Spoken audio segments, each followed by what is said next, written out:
chartreuse and yellow chartreuse. Yeah, so like each person who just pulled something out decided to very highlight. cocktail. So somebody might want it with the gimlet. We're gonna like, all right, this has a ton of citrus characteristics. We're gonna pull that forward, and some of the floral elements might get a little bit more pushed back. You're pulling out, like you're talking about green chartreuse and what else, or yellow chartreuse and what else, and grapefruit. So citrus, and then all of these like multitude of other botanicals, even some honey notes possibly coming through, tons of the green herbs coming through. That highlighting those, like that's awesome. You're going to pull those forward and push some other things back, and that is a decision we make when we're making cocktails, especially as we start to add in more complex modifiers and things. It's like, what are we? I'm sure you've all made cocktails where you're like, I love in this gin, like I've specifically been like, I want the chamomile to pull out, and I want to bring that forward a little bit, and so like did like a little atomizer of like a chamomile tincture over the top of the cocktail, that in that case that I finished, because I wanted that to be front of mind, and then of course that fades away, and then you get all of the other great things that are happening in this complex cocktail. I think the Vesper is a fantastic cocktail for this. This is, to me, it's almost it's you can almost stir it down, and it's a martini in a glass already. It's got a lot of complexity to it. It is a more modern style. It's Tanqueray 10 that we're drinking, if you hadn't guessed it already from the conversation.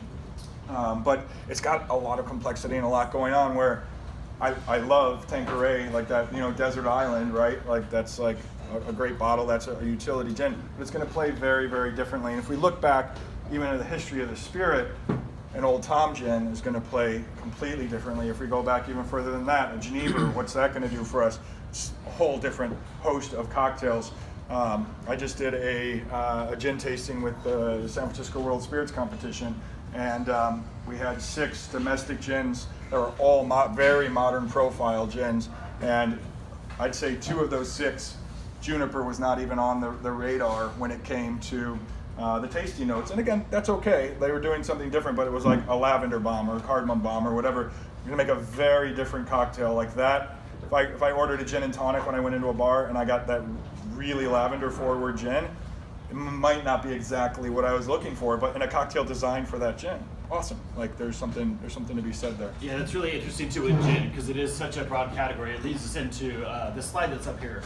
These are the decisions that a distiller is going to make when they are crafting a spirit. They set out, they say, I want to make a spirit. What am I going to make? They're going to start with the raw material, right? So you want to make something with sugar, you want to make a rum, you want to make agave, you want to make whiskey, you want to make gin. What base do you want to start with your gin? Do you want to use rye? Do you want to use potato? Do you want to use wheat? Right? There's a multitude of things to start with, just on the raw materials. One of the next decisions you're going to make, specifically with gin, is going to be flavorings. Exactly what do? We want it to be a juniper forward gin? Do we want to add a lot of botanicals? Do we want the juniper to kind of sit back and highlight maybe lavender or chamomile, whatever that may be? So the flavoring is the next kind of decision that a distiller will make that will affect the outcome of that bottle. And then you talk about process. You talk about the difference between like a Geneva and a London dry style. Then we're getting into the process. Are we malting barley to put into this product? When it comes to fermentation, is it proprietary yeast? Is it natural yeast? Short fermentation, long fermentation. Then you get into distillation. Then you get into different types of column stills and pot stills and the different shapes of all the stills. These are all decisions that happen throughout the process that somebody has to make a very specific decision with looking to the future of what's going to end up in the bottle. You move into water and earth, we're talking about terroir. It's not something you necessarily see in gin as much as maybe some other spirits, but there are lots of gins where they say, look, we want to craft something around our locality. We want to go to this specific field, and whatever's in that field is going to go in our gin, because we want it to be part of us and part of our local culture and community. So it's another decision that they have to make along this process. We look at filtration, or lack thereof. How much are you filtering it? Are you filtering it at all? Is it going through 7 times filtration? Are you diamonds or pixie dust or whatever it is you can filter through these days? And then the aging process. Old Tom is just one very specific style of gin that can or cannot go through an aging process. We can put it in a barrel, we can let it sit in stainless steel. There's all these different things, all these decisions that have to be made that really affect what comes out in the end process. So there really is so much that goes into it, and that's just gin. And you could break down these 6 things for every single spirit category, and you could talk about them for hours, because it's a lot of decisions that have to be made to get the liquid in a bottle at the end. And as we become better tasters as well, and as we evolve, like you might start your tasting and your notes with a lot of these things on these sheets and a lot of the things that we've shot out, but then as you know, and I'm sure that we can grab some spirits, show some of these attributes more. Obviously, we're not seeing aging at play here at all. Something that's, you know, an American whiskey that spent 17 years in a barrel, like whatever the raw materials might be totally lost at that point. It is all about barrel influence, whatever it might be. But as we decide, these become part of our tasting notes. Like, what is this made from? How is it produced? The ability to pick up, talking about terroir, tequila, and putting your nose in it, taking a sip, and saying, this is most likely Highland, or this is so indicative of the lowland style, or this mezcal was processed in this way. It's just kind of, it goes on and on. It just helps us to become better tasters, to make choices on our back bars, to make more intentional choices as we go and get things into our cocktails. All right, so we used this first glass and we went through essentially this will not take this long for each one of these, but talking about we used through the lens of gin, but we are drinking Tanqueray 10 in our glasses right now, if that didn't come across yet, but and at the end of the day we're talking about how are we going to use this in cocktails. But we have a lot to taste, we have a lot to talk about, and so I'd love to actually just dive into our next glass if we could. Yeah, so nice, please.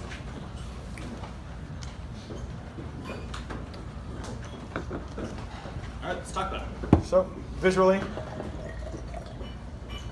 probably not aged, but it could be, right? We know there's plenty of spirits that have seen time in wood that then undergo filtration. Rums in particular are big on that. You might see several years of age on something and still have then a perfectly clear spirit. So it's not a guarantee of anything in terms of that visual. But now that our noses are warmed up and we started this way very intentionally, let's go ahead and dive our noses into this glass and see what we can pull. You're gonna have to work a little bit more on this one. Might not throw off 25 tasty notes right off the nose. But there is certainly a bunch going on here. What are we picking up initially off this on the aromas?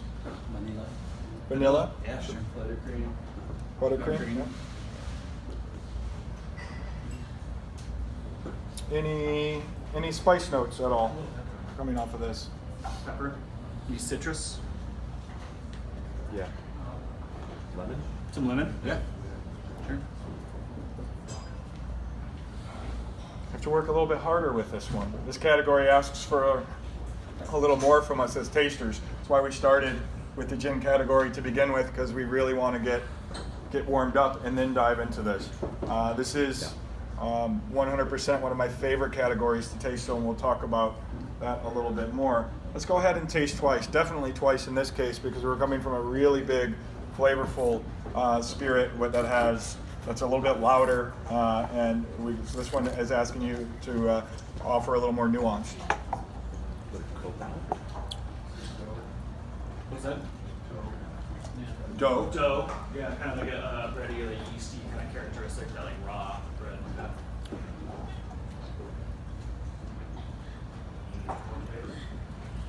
Okay, some corn, almost like cornbread. I get verification, minerality for sure. Yeah, kind of whetstone going on in that. The first two, like that vanilla, that buttercream, I get that now texturally, and in terms of the finish, like I get a lot of that very full spirit in that sense. Yeah, this is obviously like it's a very tough category to taste, and it's one that I think gets dismissed pretty quickly. I know when I was a much younger bartender, kind of just getting into tasting spirits and really taking it seriously.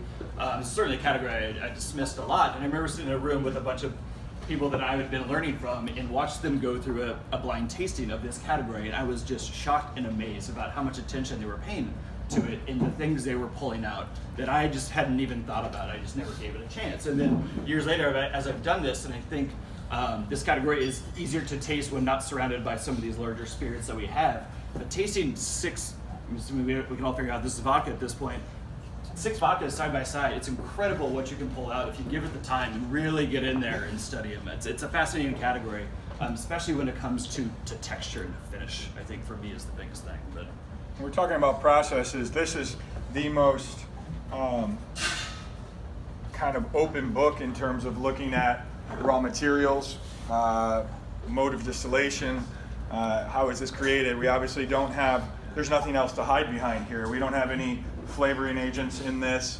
We don't have any, it's not distilled with anything else. Filtration, of course, is going to be part of the process here. You do see some in this category that actually will talk about specific terroir. We do talk about specific raw materials, though. In this case, wheat and the type of distillation that we use as well. And in this case, a combination of distillations. But it is the best favor you can do for yourself as a taster, and is to really dive into vodkas. Take the however many vodkas you have at your bars. If you have 3, 4, 5, and set up after work one night, or while for your staff, a blind tasting of those vodkas and go through them. And once you have them side by side, we're very good at picking out differences in things. And so it is, you'll be surprised. I think that the TTV does this category and most spirit categories a massive disservice in its definition of it being flavorless and odorless, colorless, neutral spirit. Especially when you have them side by side, they're certainly not water. And even the people that are like water somms, I don't know if there's a name for that, but there are people that do that, which is, to me, that's mind blowing. But so it's for the last 5 years or so, I've tasted with the San Francisco Spirits Comp, and we have 4 days of tasting. And a big group of us volunteer to come in early on Thursday and taste all of the vodkas, and to get through and break them down into the kind of ones that will move on. And it is, I've always volunteered to do that and always come in early to do that, because for me it just dials your brain in so tight. It gets you so tuned in to tasting. You've got your notes going. The next day, once you get a flight of gins, once you get a flight of single malts, you're running downhill. This is the absolute best thing you can do to refine your palate. And it does start to come into play in cocktails. Like somebody threw out the Vesper, where when you have a cocktail that has a million other ingredients in it, maybe the nuances of that vodka might not be as apparent. But in something like a martini and something like a Vesper, which is one of my favorite classic styles of martini, if you'll allow a later addition to the martini family. I do stir it, I don't shake it, but I screw up a lot of classic cocktails and make them the way that I think taste better.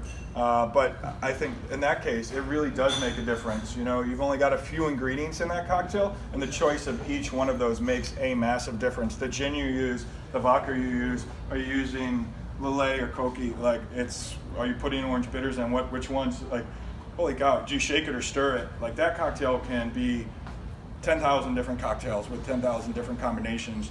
And so it really does, the spirit does become important. You know, there are vodkas made from obviously different raw materials, as we were talking about. There's things made from fruits and potatoes and different grains. There's stuff made from milk. There's a little bit of everything out there. And so as we decide what's going to go on our back bar, do we have room for 30 of these? I don't know, but I do definitely want a great winter wheat example. I do want something that might be from a fruit distillate, maybe a potato vodka, and then probably can call it a day. And you can see when things like this have been done in different distillation methods. So we're drinking Kettle One, if we hadn't gotten to that point yet. But so it's in this case, it is